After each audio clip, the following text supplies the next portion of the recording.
Guleria AIIMS के director क्या कुछ कह रहे हैं इस महामारी को लेकर, आइए सुनते हैं।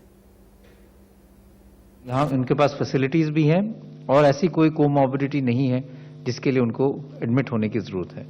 अगर ऐसा नहीं है तो जो वो दवाई अपनी कोमॉर्बिडिटी के लिए ले रहे हैं वो उनको रेगुलरली लेनी चाहिए, चाहे वो डायबिटीज की दवाई हो, चाहे हाइपरटेंशन की दवाई हो या और कोई दवाई जैसे कोलेस्ट्रॉल या और किसी की दवाई ले रहे हो।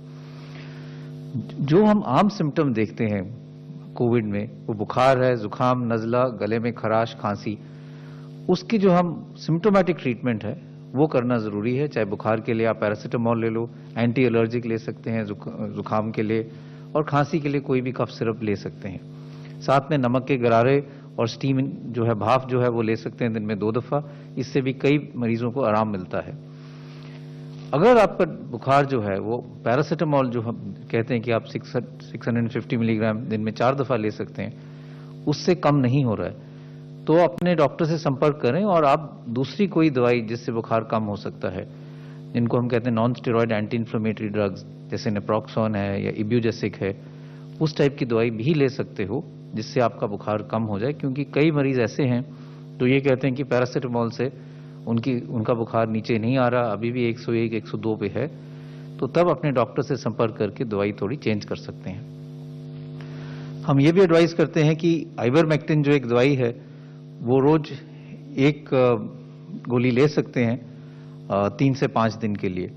इस दवाई की recommendation is based on discussion जो नेशनल टास्क फोर्स और जॉइंट मॉनिटरिंग ग्रुप की मीटिंग में हुआ था, जिन्होंने सारा डेटा एवेल्युएट करके ये पाया था कि शायद इस दवाई से थोड़ा बहुत फायदा हो सकता है और इसलिए ये होम आइसोलेशन की गाइडलाइंस में डाली गई हैं। रिसेंटली कुछ स्टडीज भी आई हैं, 2 स्टडीज आई हैं, अच्छी ट्रायल्स आई हैं, जिन्होंने दिखाया कि अगर हम इनहेलर एक यूज करें जिसमें एक दवाई ब्यूटिसोनाइड जो है वो लें तो उससे भी कुछ हद तक आराम मिल जाता है। और ये इसका डोज 800 माइक्रोग्राम दिन में 2 दफा है और ये 5 से 7 दिन 10 दिन तक भी ले सकते हैं, स्पेशली उन लोगों के लिए जिनके बुखार या खांसी जो है 5 दिन से ज्यादा हो गए और वो ठीक नहीं हो रही।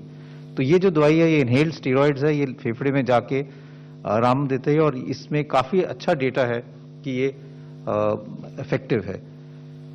सिस्टेमिक ओरल स्टेरॉइड्स हैं वो हम यूजुअली कहते हैं कि आप माइल्ड डिजीज में अवॉइड करें और इसलिए इंडिकेटेड नहीं है। यहां तक तो मैं ये कहूंगा कि इससे नुकसान ज्यादा हो सकता है। तो ये समझना बहुत जरूरी है कि जो अगर हम सिस्टेमिक स्टेरॉइड जो हम कहते हैं, जो आजकल लोग बहुत ज्यादा यूज कर रहे हैं, वो तभी लेना चाहिए जब आप अपने डॉक्टर से कंसल्ट करें।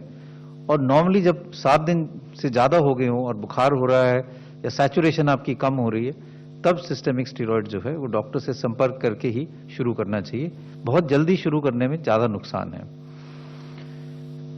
रेमडेसिविर जो है वो सिर्फ हॉस्पिटल में ही लेनी चाहिए। उस दवाई के अपने साइड इफेक्ट्स हैं, उसके अपने इंडिकेशन है, इसलिए वो घर पे बिल्कुल इंडिकेटेड नहीं है। और इसलिए मैं यही फिर से कहना चाहूंगा, लास्ट टाइम भी ये कहा था कि रेमडेसिविर जो है वो होम बेस के लिए, होम आइसोलेशन, माइल्ड और एसिम्प्टोमेटिक पेशेंट के लिए बिल्कुल उसका कोई फायदा नहीं है, उससे नुकसान भी हो जाता है। इसलिए घर पे रेमडेसिविर बिल्कुल ना लें। अगर आपको लगे कि आपकी सैचुरेशन जो है वो कम हो रही है, 94 से कम हो रही है, 90 के पास आ रही है, या आपको सांस चढ़ रहा है, आप खुल के सांस नहीं ले पा रहे हैं, तो एकदम डॉक्टर से कंसल्ट करें। वो बहुत जरूरी है, जिससे आपको समय पे ट्रीटमेंट मिल जाएगा और अगर एडमिशन की जरूरत है तो समय पे ट्रीटमेंट हो जाएगा। तो इसीलिए कुछ वार्निंग साइंस हैं जो हम कहते हैं कि अगर आप होम आइसोलेशन में हो तो क्या लक्षण है जिससे हम ये कहें कि आपको एकदम मेडिकल सपोर्ट की जरूरत है। एक तो ये है कि आप खुल के सांस नहीं ले पा रहे, लेकिन ये समझना जरूरी है कि खुल के सांस नहीं नहीं पा रहे, इसको आप अपने सैचुरेशन के साथ भी लिंक करके देखें। कई दफा ऐसे होता है कि लोग घबराहट के कारण उनको लगता है कि मैं घुटन हो रही है, सांस नहीं ले पा रहे, सैचुरेशन 97 98 होती है, तो कंबाइन करके वो देख लें। लेकिन अगर सांस नहीं ले पा रहे हो खुल के, बेटर रहेगा कि आप मेडिकल एडवाइस लें। अगर आपकी ऑक्सीजन सैचुरेशन 94 से कम हो रही है तो भी मेडिकल सपोर्ट लेने की जरूरत है। अगर छाती में एकदम दर्द हो रहा है, भारीपन हो रहा है, तो भी आपको मेडिकल एडवाइस लेने की जरूरत है। अगर केयर गिवर ये देखते हैं कि पेशेंट जो है सुस्त ज्यादा है, रिस्पॉन्ड नहीं कर रहा है, कंफ्यूज लग रहा है, ठीक से जवाब नहीं दे रहे हैं, बच्चों में भी हम ये देखते हैं, तो फिर आपको एकदम मेडिकल एडवाइस और मेडिकल सपोर्ट लेने की जरूरत है। तो ये वार्निंग साइंस हैं जो हमें ख्याल रखने चाहिए जब हम होम आइसोलेशन कर रहे हैं, और जो केयर गिवर को भी ध्यान रखना चाहिए। होम आइसोलेशन कब डिसकंटिन्यू करनी चाहिए, ये भी एक बहुत जरूरी चीज है समझना, और इसको हम कहते हैं when will the patient stand discharged and and home isolation. कब हम ये कह सकते हैं कि अब आप अपने कमरे से बाहर आ सकते हैं। इसके लिए जो हमारी गाइडलाइंस है वो ये कहते हैं कि एटलीस्ट 10 डेज हो जाने चाहिए, जिससे आप पहले सिम्टम से और from date of sampling of asymptomatic case. तो यानी कि अगर आप आज टेस्ट पॉजिटिव हुए, आपको कोई लक्षण नहीं है, तो आपको एटलीस्ट 10 दिन होम आइसोलेशन करने की जरूरत है। अगर कोई लक्षण है तो एटलीस्ट 3 दिन ऐसे होने चाहिए इन 10 दिन में, लास्ट 3 डेज, जब आपको कोई फीवर नहीं हुआ और कोई और सिम्टम नहीं है। तो अगर आपको छठे या 7वें दिन के बाद बुखार नहीं हुआ और 10 दिन हो जाते हैं, तो आप होम आइसोलेशन से बाहर आ सकते हैं। इसके बाद टेस्ट करने की कोई जरूरत नहीं है।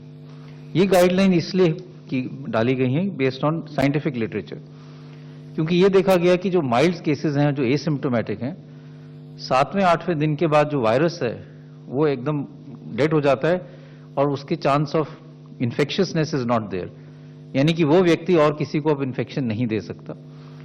वायरस कभी कभी आरटीपीसीआर में 2-3 हफ्ते तक भी रह सकता है, लेकिन वो डेड वायरस है, वायरस के पार्टिकल्स हैं जो टेस्ट में पिकअप होते हैं, इसलिए टेस्ट करने की जरूरत नहीं है।